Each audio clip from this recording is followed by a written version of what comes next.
Good morning everyone, and this is Tammy, the night attack tiger shark F-20C.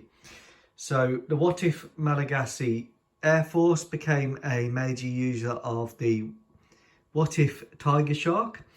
What happened was when there was no interest from the United States Air Force in buying it, the Malagasy Armed Forces, with their tremendous oil wealth, said, well, we'll pay for the rest of the development and we'll have them. So they got the F-20As in the late 80s, and this is a 1991 Gulf War Tiger Shark F-20C. The C model is improved. It has the night attack system, the lantern system being a low-level radar and forward-looking infrared on one side, and the targeting pod on the other side.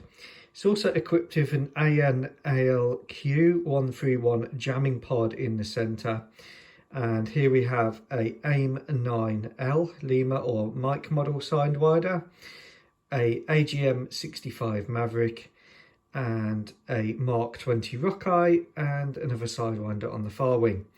This is of course the HASEGAWA kit, a nice little kit, especially when you do it with the canopy open, which is really what it's designed for. Doing it with the canopy closed is a lot harder because it doesn't have all the pieces. Now, I've already done a video on the major limitations of the tiger shark. To say the tiger shark was more than a light fighter would really be misleading. As you can see, its payload is significantly weaker than the F-16, and that is due to the pylon weights that it can carry. So the two outside pylons and a wing, this one with a Rockeye and this one with the AGM-65, are really quite limited in weight. They are 500-pound bomb class pylons, or Sparrow missile pylons only.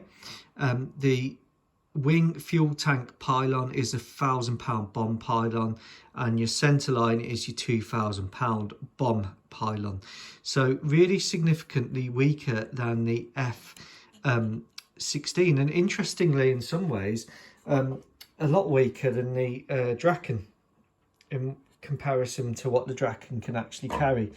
Now you can see when the Malagasy Armed Forces have their final evolution of the light fighter, a concept which will probably be replaced by UAVs.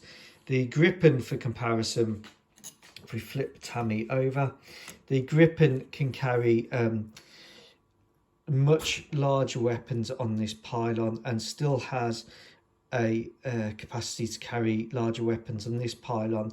However, lineage wise, and looking at what the F-16 can carry, the F-16 of course has an additional pylon here, and that makes a huge difference in the ability of the F-16 to be a bomb truck, which is its primary purpose.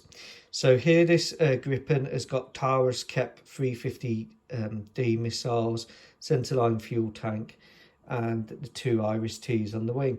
So still very much a smaller capacity than the comparable F-16, but the pylon weights that this can carry is more than the equivalent on the F-20, and that's probably the biggest limitation of the F-20. Bit of a shame because it's a beautiful aircraft. I absolutely love it. And I've got another F-16 to build, and I'll show you the pylons for that soon. Let me know what you think. So the Malagasy Air Force, just as a final aside, went from the tiger shark to the Gripen, and the Gripen is currently the last of the line in the light fighters.